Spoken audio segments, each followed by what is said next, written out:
سیلاب سے اگر ایک طرف لاکھوں کی تعداد میں لوگ بے گھر ہو گئے ہیں، ان کے گھر اجڑ گئے ہیں، تو دوسری طرف لوگوں کی دکانداریاں بھی چمکانے لگی ہے۔ پورے ملک میں جو زرعی زمین ہے وہ تو وہ ہے ڈسٹرائڈ ہو گئی ہے، لیکن اس کا ناجائز فائدہ اٹھا کے بہت سے جو دکاندار ہیں وہ ملک کے مختلف حصوں میں جو اشیاء خوردنوش ہے اس کی قیمتوں میں انہوں نے بے تحاشا اضافہ کر دیا ہے۔ 1 کلو ٹماٹر کی جو قیمت ہے وہ 400 تک پہنچ گئی ہے، بعض علاقوں میں 500 تک بھی ہے، اور اسی طرح پیاز کی قیمت بھی مہنگی ہو گئی ہے، اور جو لیمبو ہے، جو عام خوردنوش کی اشیاء ہے، سبزی اور فروٹس، میں کل بھی فروٹس خرید رہا تھا تو جو سیب 150 تھا تو وہ اس کی قیمت میں 50 روپے کا اضافہ ہو گیا ہے۔ تو یہ ہمارا المیہ ہے کہ ہم جو ایسے حالات آتے ہیں جب ملک مصیبت میں ہوتے ہیں، لوگ مصیبت میں ہوتے ہیں، تو جو ناجائز منافع خوری ہے،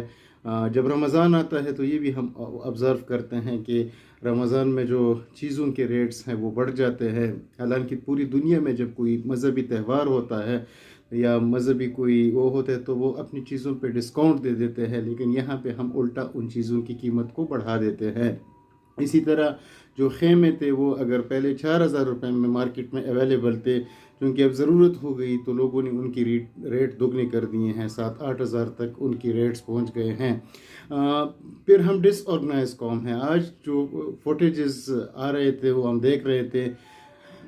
تو اس میں جو ہیلی کاپٹر ہے وہاں پہ لوگوں کا رش ہوتا ہے، اور نہ کوئی ڈسپلن ہے، نہ لوگ بے صبری کا مظاہرہ کرتے ہیں، جس کی وجہ سے ریلیف ایکٹیویٹیز جو ہے وہ بھی متاثر ہوتی ہیں، اور یہ ایک سیولائز قوم کی نشانی نہیں ہوتی۔ تو یقیناً ہم جو میرے وہ الفاظ یاد آ رہے ہیں ملک معراج خالد صاحب جو ہمارے ایک نگران وزیر اعظم تھے، اس نے کہا کہ پاکستان ایک ہجوم ہے، یہ ایک قوم نہیں ہے۔ تو وہ آج ہمیں نظر آ رہا ہے کہ ہم ایک ہجوم ہے، کیونکہ یہ درد کسی کے دل میں درد نہیں ہے۔ دوسری طرف لوگ جو ہے وہ اپنی زندگی کو رسک میں ڈال کے، جو سیلاب سے، کالام سے یا جو بحران سے جس میں لکڑیاں آ رہی ہیں، تو وہ ان لکڑیوں کے پیچھے پڑے ہوئے ہیں، اور بہت سی جگہوں پہ لوگ وہی لکڑی وہ سیلابی ریلوں سے اکٹھے کر رہے ہیں، جو بھی بہت خطرناک قسم کی ایک چیز ہے۔ تو ہمیں آئی ڈونٹ نو کہ یہ کس طرح کی ہماری مینٹیلٹی ہے کہ ہم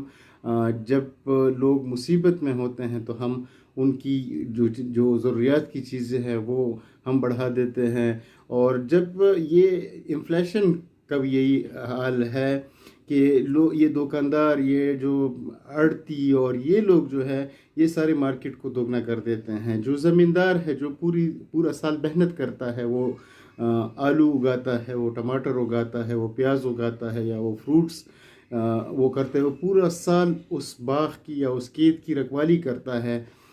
لیکن اس کو وہ پیسے نہیں ملتے۔ وہ پیسے بیچ میں جو دکاندار ہے، جو آڑتی ہے، جو سبزی منڈی میں بیٹھے ہوئے لوگ ہیں، سارا پیسہ وہی کماتے ہیں، اور جو پروڈیوسر ہے اور جو کنزیومر ہے اس کے بیچ میں یہ جو ناجائز منافع خوری والے لوگ ہیں، ان کو زیادہ فائدہ ہو جاتا ہے، جو کہ بدقسمتی سے اس زمیندار کو وہ پیسے یا ان کا جو وہ پوری سال جو محنت کرتا ہے وہ صلہ اس زمیندار کو نہیں ملتا۔ تو یہ وقت نہیں ہے اس جیسے کاموں کے لیے، کیونکہ لوگوں کے پاس بس ایک جواز بن جاتا ہے کہ بھئی روڈ بلاکس ہیں، ادھر سے سندھ سے سبزی نہیں آ رہی ہے، بلوچستان سے نہیں آ رہی ہے، شاہراہیں بند ہے، تو وہ اپنا ریٹ بھی اسی حساب سے بڑھا دیتے ہیں، حالانکہ اسٹاک ان کے پاس پڑا ہوتا ہے۔ ہو سکتا ہے کوئی شارٹیج بھی آ گئی ہو، لیکن اتنا بھی نہیں ہے کہ اگر ٹماٹر پہلے 100 روپے کلو تھا اور آپ آج اس کو 500 روپے میں بیچ رہے ہیں، تو یہ انتہائی زیادتی ہے، اور لوگوں کے ساتھ بھی، اور ان حکومت کو ابھی دیکھو نا، اس پہ جو مانیٹرنگ ہونا چاہیے وہ حکومت کا کام ہے، اور حکومت جو ہے وہ میں اسلام آباد میں جب بھی فروٹ خریدتا ہوں تو میں اسے کہتا ہوں کہ وہ جو ڈی سی ریٹ والا پرچہ ہے وہ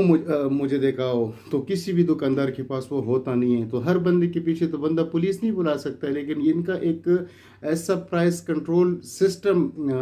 گورنمنٹ کو ایوالو کرنا چاہیے کہ ان لوگوں پہ ایک چیک ہو، بیلنس ہو، اور اگر وہ اپنے ریٹ سے زیادہ کسی چیزوں کو فروخت کر رہے ہیں تو ان کے لیے ایک اسٹرکٹ سزا ہو. ہمارا المیہ یہ ہے کہ جو اگر کوئی چیز بندہ کسی جو سول ایڈمنسٹریشن ہے اگر کسی کو پکڑتی بھی ہے تو اس پہ 200-300 روپے جرمانہ لگا کے تو کل وہ دوبارہ وہی کام شروع کر دیتا ہے. تو اس کے لیے حکومت کو ایک پرائس کنٹرول سسٹم جو ہے وہ ایوالو کرنا پڑے گا، تاکہ لوگوں کو جو چیزیں ہیں جو ضروریات ہے زندگی کی کہ وہ مناسب ریٹوں پہ مہیا ہو.